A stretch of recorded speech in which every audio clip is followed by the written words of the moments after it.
mas hoje à noite eu quero com os irmãos meditar na palavra de Deus, Atos dos Apóstolos, capítulo 4, versículo 23 em diante. Atos dos Apóstolos, capítulo 4, versículo 23 em diante.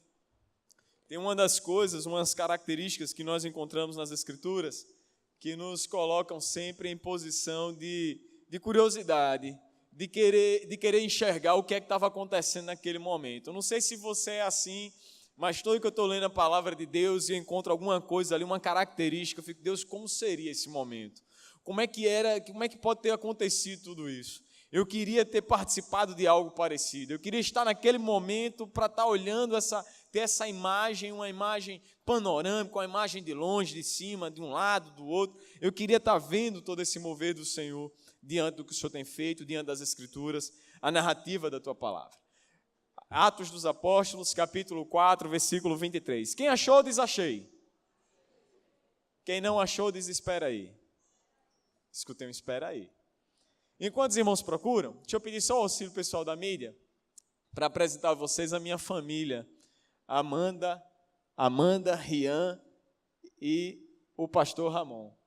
Não sou eu esse rapaz ainda, não? Pronto. Agora chegaram ali. A minha esposa, Amanda, Rian. Então, pastor Ramon Pinto, Amanda Pinto e Rian Pinto. Uma família que não faz parte da galinha pintadinha, nem do galo carijó. É uma família Pinto, mas não fazem parte dessa turma, né? A família que Deus tem abençoado e tem derramado misericórdia. A minha esposa mineira, ela veio para o Rio Grande do Norte por meio de uma trans, veio a Carnaubás, voltou para Minas, veio estudar no nosso Seminário Teológico Batista Potiguar e aqui nunca mais ela voltou. Só volta para visitar a mãe e assim por diante. Deus nos abençoou, deu uma família linda. Uma esposa melhor do que eu mereço, viu, gente? Esposa amável, missionária. Eu não sei cantar, nem bater palma, nem tocar nada. Ela é a parte da música no ministério. Então, ela toca, ela canta, ela é quem prepara tudo. E o menino vai ser os dois. Eu sei que o menino vai vir polivalente. Vai pegar um pouquinho do pai, um pouquinho da mãe. E vai ser a coisa boa no futuro. Vamos ler a nossa palavra? Atos dos Apóstolos, capítulo 4, versículo 23 em diante. Diz assim: Quando foram soltos, Pedro e João voltaram para os seus companheiros e contaram tudo que os chefes dos sacerdotes e os líderes religiosos lhes tinham dito. Ouvindo isso, levantaram juntos a voz a Deus, dizendo: Ó soberano, fizestes os céus, a terra, o mar e tudo que neles há. Tu falastes pelo Espírito Santo por boca do teu servo, nosso pai Davi. Porque se enfurecem as nações e os povos conspiram em vão. Os reis da terra se levantam e os governantes se reúnem contra o Senhor e contra o seu ungido. De fato, Herodes e Pôncio Pilatos reuniram-se com os gentios e com o povo de Israel nesta cidade para conspirar contra o teu servo Jesus, a quem ungiste. Fizeram o que o teu poder e a tua vontade haviam decidido de antemão que acontecesse. Agora, Senhor, considera as ameaças deles e capacita os teus servos para anunciarem a tua palavra corajosamente. Estende a tua mão para curar e realizar sinais e maravilhas por meio do teu nome, do teu santo servo Jesus. Depois de orarem, tremeu o lugar em que estavam reunidos. Todos ficaram cheios do Espírito Santo e anunciavam corajosamente a palavra de Deus. Curva sua cabeça, feche seus olhos. Senhor, nosso Deus e Pai, nós rendemos graças ao Senhor pela oportunidade que temos em meditar na Tua Palavra. Mas agora, Deus, a nossa oração é que o Teu Santo Espírito tenha liberdade de agir em nosso meio, que tenha liberdade para nos mudar e moldar conforme a Tua vontade. Que ela, ó Deus, a Tua Palavra, faça morada em nossos corações, que elas nos traga, ó Deus, um momento de reflexão e que durante a semana a Tua Palavra continue a nos incomodar e nos colocando diante do Senhor como servos cada vez melhores. Nós oramos no nome de Jesus. Amém. Queridos irmãos, tem um jovem lá na igreja que eles dizem assim: Ramon é meu pastor e contexto não me faltará. Eu costumo sempre, quando a gente vai ministrar a palavra, eu tentar colocar você dentro de um cenário de contexto. Pedro, ele veio pós o ato de Pentecostes, pós a festa de Pentecostes, o Espírito Santo, a promessa do Senhor que viria o Consolador, o povo se convertendo, já tinham ali, depois desse momento, já tinham mais de 8.000 pessoas convertidas pelo anúncio da palavra. Pedro sendo usado pelo Senhor, os discípulos corajosamente vivendo o reino de Deus, transmitindo a palavra de Deus, e agora Pedro, ele está anunciando diante da porta chamada Formosa, tem um coxo ali, há 38 anos sofrendo, Pedro ora por aquele homem, e é interessante que o coxo pedia esmola, e Pedro, ele na autoridade do Senhor, ele fala algo impressionante. Ele diz que não tem recursos, ele diz que não tem dinheiro, não tem prata nem ouro, mas o que ele tem, ele dá. E ele vai dizer assim, em nome de Jesus, levanta e anda. O maior patrimônio de Pedro era a autoridade de Cristo Jesus na vida dele. Esse ato resultou em algumas complicações, perseguição, trouxe a esses discípulos encarceramento, prisão. E Pedro agora, solto com João, ele volta para os seus companheiros para contar o relato do que tinha tudo isso acontecido. Ele está voltando para o meio dos discípulos para dizer o que tinha acontecido na cadeia, na prisão, no sinédrio. Então ele vai dizer assim, olha, me expliquei, essas pessoas fizeram isso. E foi o que o texto disse para nós. Se você tem o hábito de escrever, de fazer anotações durante a mensagem, eu vou dizer para vocês. Toda a ideia central desse texto se resume o seguinte: o discípulo do Senhor se ampara na soberania de Deus e, revestido de poder, proclama a salvação em Cristo Jesus. O discípulo do Senhor se ampara na soberania de Deus e, revestido de poder, proclama a salvação em Cristo Jesus. Se você não fechou sua Bíblia, acompanhe comigo o versículo 23. O primeiro bloco, 23 e 24, Pedro está narrando, a narrativa vai dizer, quando foram soltos, Pedro e João voltaram para os seus companheiros e contaram tudo o que os chefes dos sacerdotes e os líderes religiosos lhes tinham dito. Ouvindo isso, levantaram juntos a voz a Deus, dizendo, ó soberano Senhor, tu fizestes o céu, a terra, o mar e tudo o que neles há. Eu vou fazer uma pausa aqui, eu peço que vocês olhem para mim. Eu não sei como é que é a sua característica, seus sentimentos, se você é uma pessoa de temperamento forte, se você é uma pessoa mais melancólica. Eu disse para o irmão Francisco aqui, eu disse assim, olha, meu filho, ele é muito melancólico. Meu filho, ele fica contando historinha. Se você brigar com ele, filho, você fez coisa errada. Senta ali e vai pensar no que você fez. Filho, você está de castigo.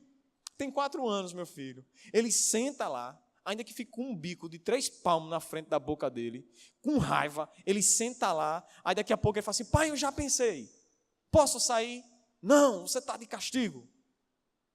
Aí daqui a pouco ele começa, ninguém me ama, papai só me quer mal. Minha esposa gosta da música, minha esposa é aluna de música da universidade, então tudo lá em casa é música, menos eu.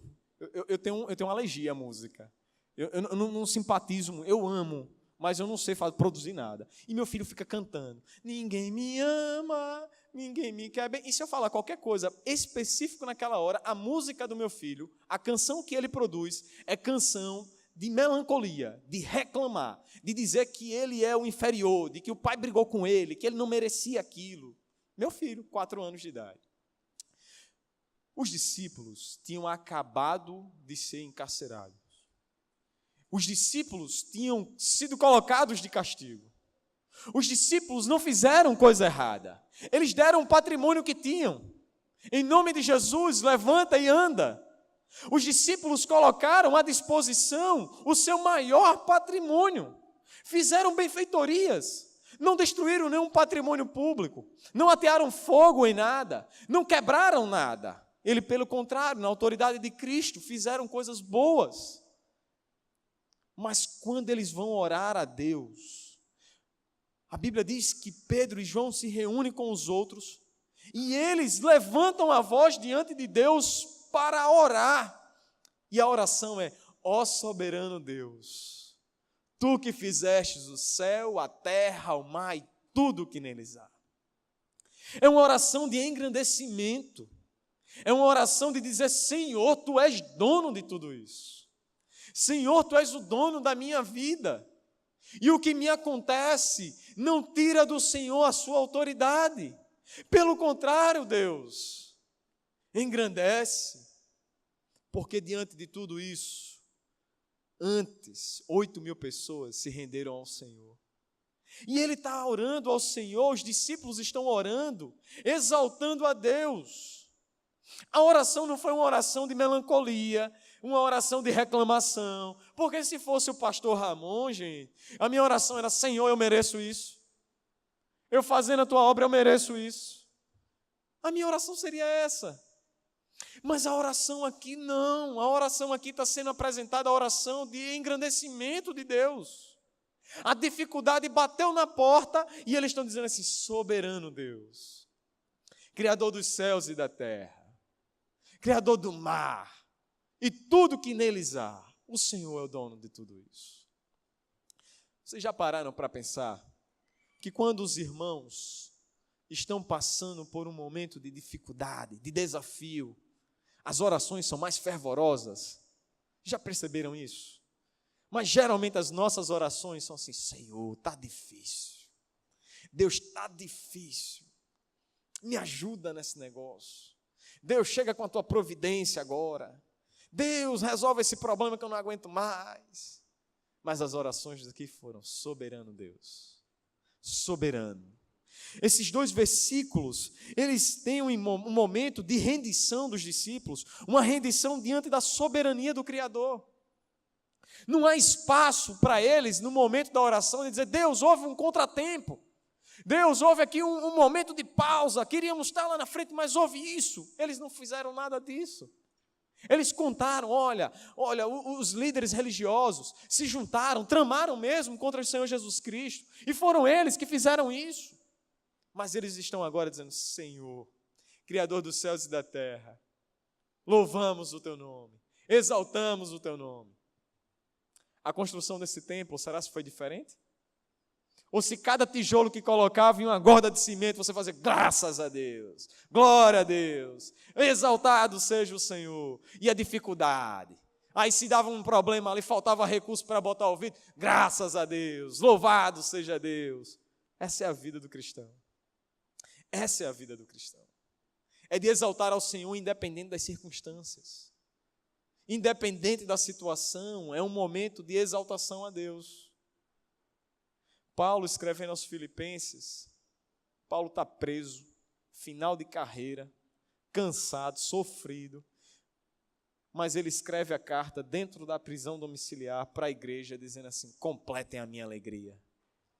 Se alegrem no Senhor. Outra vez eu digo: se alegrem. Ele tem o produto de sua vida, é a exaltação do nome de Deus. Os discípulos, eles se rendem diante da soberania do Criador. Mas o texto continua. O texto, ele não para. E o texto vai continuar dizendo assim, versículo 25: Tu falastes pelo Espírito Santo por boca do teu servo, nosso pai Davi. Porque se enfurecem as nações e os povos conspiram em vão? Os reis da terra se levantam e os governantes se reúnem contra o Senhor e contra o seu ungido. De fato, Herodes e Pôncio Pilatos reuniram-se com os gentios e com o povo de Israel nesta cidade para conspirar contra o teu santo servo Jesus, a quem ungistes. Fizeram o que o teu poder e a tua vontade haviam decidido de antemão que acontecesse. Gente, essa oração é uma oração de plena convicção da soberania de Deus. Porque quando a gente está falando na igreja, olhando as Escrituras, conversando, evangelizando, conversando com alguém sobre o sacrifício de Jesus, a gente às vezes fala com o coração derramado. A gente fala com o coração sofrido. Quando, na verdade, os próprios discípulos estão dizendo aqui: Senhor, eles se reuniram, tramaram, fizeram panelinha, grupinho, se organizaram, mataram o Senhor Jesus Cristo, Se juntaram com os gentios, os judeus, se juntou todo mundo para matar o Senhor. Mas Deus, nós te louvamos, ó soberano Senhor, Criador dos céus, da terra e do mar e de tudo que neles há.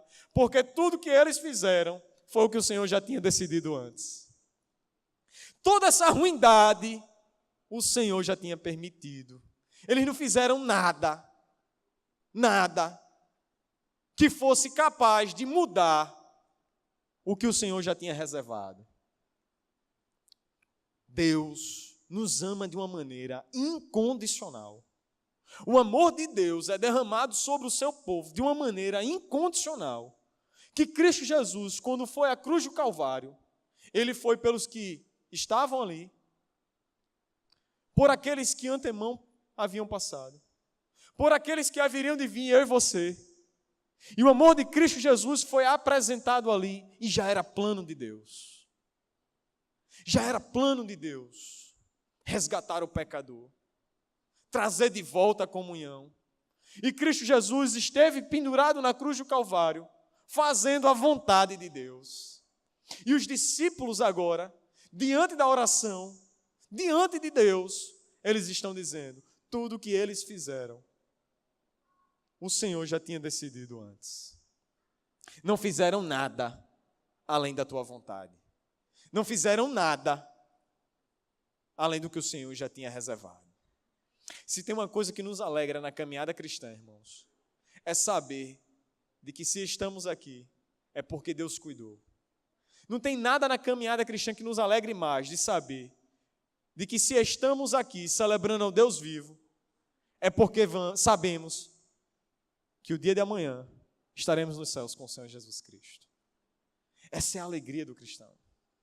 Saímos de casa, chegamos aqui, saímos de casa, vamos a um trabalho, saímos de casa, vamos visitar um parente, vamos à escola, com a certeza de que alguma coisa pode nos acontecer. Não sabemos se voltamos, mas se tem uma coisa que motiva o crente, é de que se ele não voltar para casa, ele vai para o céu. Essa é a convicção do cristão. Se tudo que eu planejar der errado, mas tudo que o Senhor planejou se concretiza. Tudo que Deus reservou para a nossa vida se realiza. Tudo. É um filho, é um trabalho, é uma faculdade, é um projeto pessoal. Lá na igreja, o jovem chegou para a gente e disse assim, pastor, eu vou me ausentar de hoje até o final de agosto. Eu tenho um projeto pessoal meu desenvolvendo.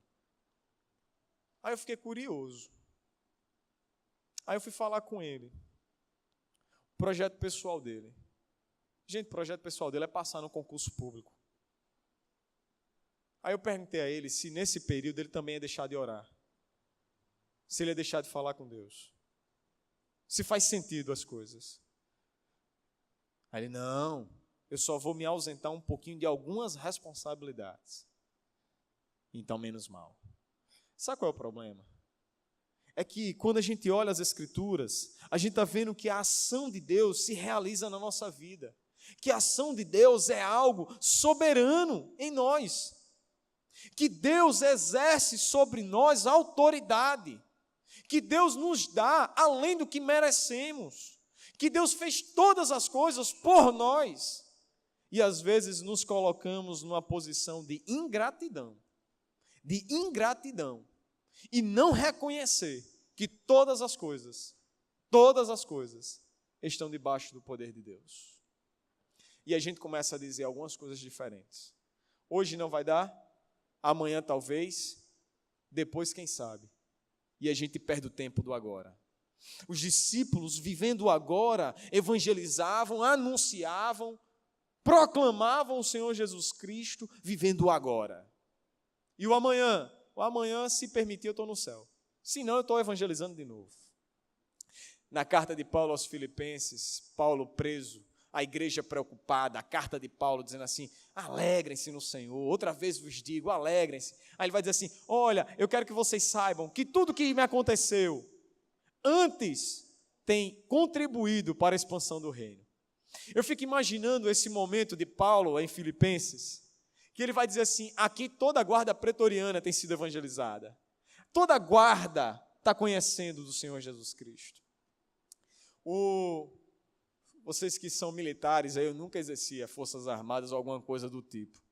Mas existe uma escala de serviço, que você fica lá 4 horas, sai, vem outro 4 horas, sai, vem outro 4 horas, e assim vai havendo revezamento. Paulo preso em Roma, numa prisão domiciliar, e ele diz que toda a guarda pretoriana, e não só os guardas, mas também aqueles do palácio, têm ouvido falar do Senhor Jesus Cristo. Eu fico imaginando essa cena, Paulo preso, chega um ali para fazer aquela guarda, para lá na frente, ele agora tem 4 horas diante daquele ambiente de serviço, aí Paulo está na prisão domiciliar e faz, olá, bom dia, tudo bem? Ele, tudo bem. Como é seu nome? Meu nome é Wellington. Sou Wellington, sou Paulo. Tem 4 horas aqui, ele disse, Wellington, eu vou falar um negócio para você, Jesus Cristo. E 4 horas evangelizando naquele homem. Aquele não pode nem sair, ele está prestando serviço. Aí o Wellington vai embora, aí volta outro, aí vai ficar agora naquele quarto de hora, aí diz assim, boa tarde, como é seu nome? É Francisco. Ô Francisco, meu nome é Paulo. Vai ficar aqui o quarto de hora, vou. Eu tenho que lhe falar alguma coisa. Deus é muito bom em Cristo Jesus. E cada oportunidade é uma ação de Deus agir. Cada oportunidade é uma oportunidade para Cristo ser exaltado. Os discípulos, eles se renderam diante do Senhor, da soberania do Senhor. Os discípulos, eles se rendem diante da ação da vontade do soberano. E agora o texto continua e estamos caminhando para o final. Os discípulos, eles se rendem diante do poder de Deus e anunciam corajosamente. O texto vai dizer assim, agora, Senhor, considera as ameaças deles e capacita os teus servos para anunciarem a tua palavra corajosamente. Senhor, capacita os teus servos, considera essas ameaças, mas que eles falem a tua palavra corajosamente. E o texto ainda continua, estende a tua mão para curar e realizar sinais e maravilhas por meio do nome do teu santo servo Jesus. Depois de orarem, tremeu o lugar em que estavam reunidos, todos ficaram cheios do Espírito Santo e anunciavam corajosamente a palavra de Deus. Aqui não é uma igreja pentecostal, aqui não é uma igreja de falar heresia, aqui não é um ambiente que se anuncia outra coisa se não for a palavra, mas tem coisas que nós precisamos trazer para a igreja. É o pedido por avivamento. E avivamento não significa reteté. Avivamento significa Deus, que o Senhor esteja agindo por meio de nossas vidas. Senhor, fala conosco. Senhor, que a minha vida seja um portal transparente para que a tua imagem seja refletida. Eu falei isso na nossa igreja semana passada, eu preguei essa palavra domingo passado, na primeira de Natal. Está com 20 dias, foi numa quarta-feira, a nossa igreja tem no seu anexo uma ONG funcionando, de segunda a sexta-feira. Temos cerca de 100 adolescentes da comunidade participando da nossa ONG. Temos algumas regras na ONG lá. ONG Oficina de Sonhos. Nessa ONG, nenhum filho de crente da igreja pode participar. Só participa crianças da comunidade, de baixa renda, estudando em escola pública e que estude de manhã para que à tarde esteja lá no projeto conosco. Temos um projeto de orquestra, música, temos um projeto de taekwondo e um projeto de karatê. Projeto de música, tem lá 50 adolescentes. Eu cheguei no projeto na quarta-feira, 14h. Quando eu cheguei lá, o nosso pastor da adoração, o maestro Edson, ele é o coordenador da parte de música na ONG. Ele chegou para mim e disse assim, pastor Ramon, faleceu a mãe de um aluno.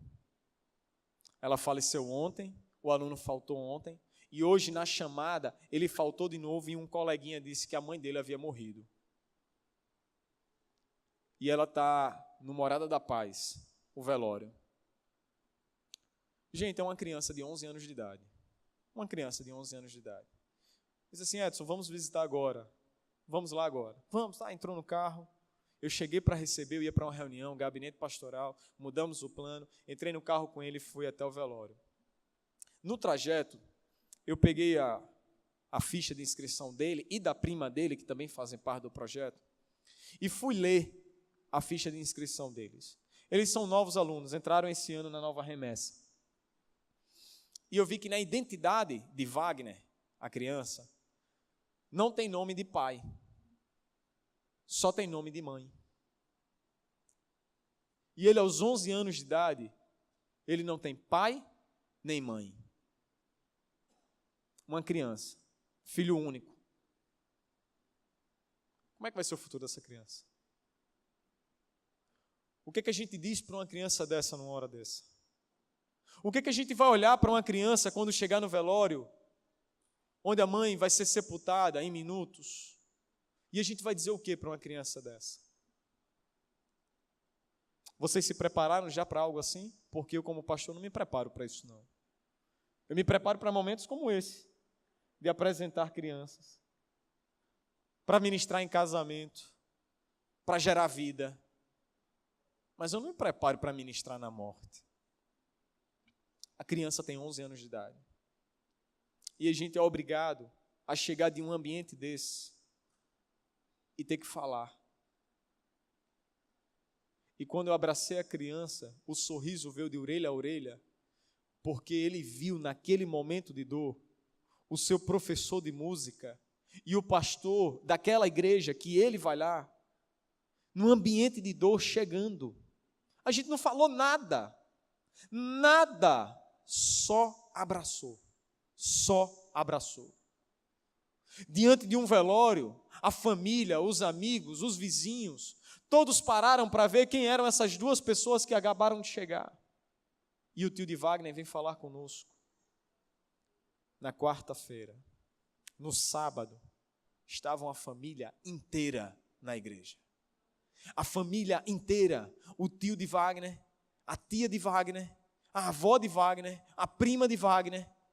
Enquanto os amiguinhos estavam apresentando o recital do projeto da ONG, estava a família inteira naquele local. Na outra semana, o pastor Edson chega para visitar a família.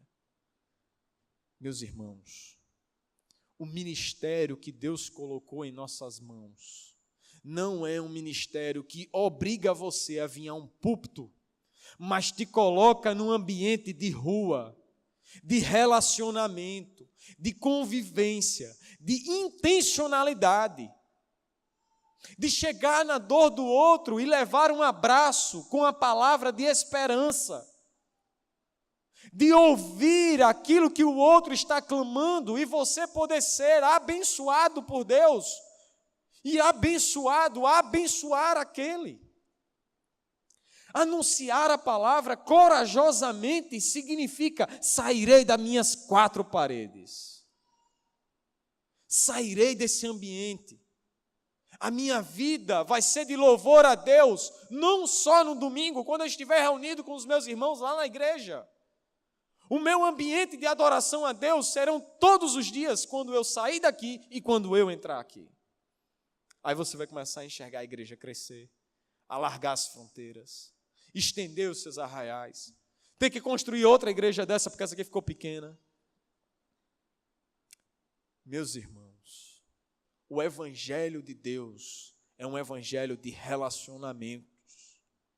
Você pode não ser o pastor dessa igreja, você pode não ser o ministro de louvor, o ministro de oração, pode não ser a líder da MCM, dos homens, mas você pode ser o cargo mais nobre que pode existir na terra: servo do Senhor Jesus Cristo. Servo do Senhor Jesus Cristo. Os embaixadores, eu fico olhando assim, que o público é bem variado, os embaixadores estão aqui, né? Sim, pastor? Eu fui embaixador e tem uma coisa que eu amo na embaixada, é porque nós todos os dias aprendemos novas lições. Todos os dias aprendemos novas lições. Se eu tiver errado, os embaixadores me corrijam. O acampamento é bom? É bom? É bom. É cansativo? É cansativo, só é prazeroso. Não é assim? Dorme no conforto de hotel de 5 estrelas, não é? Mas a gente aprende algumas coisas. E o pastor Wellington validou essa mesma palavra comigo.